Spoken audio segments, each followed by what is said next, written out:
Major M A Jalil এদেশের একজন সাহসী মানুষের নাম। তার কথা ভাবলেই এক দেশপ্রেমিক যোদ্ধার ছবি আমাদের সামনে এসে দাঁড়ায়।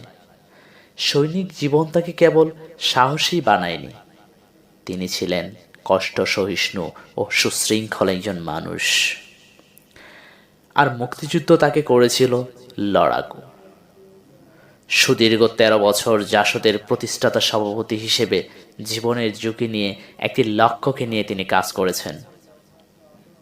আমৃত্যু সংগ্রামী জীবন তাকে করেছিল প্রতিবাদী, জালিম, শোষক ও লুটেরা শাসনের বিরুদ্ধে আপোষহীন।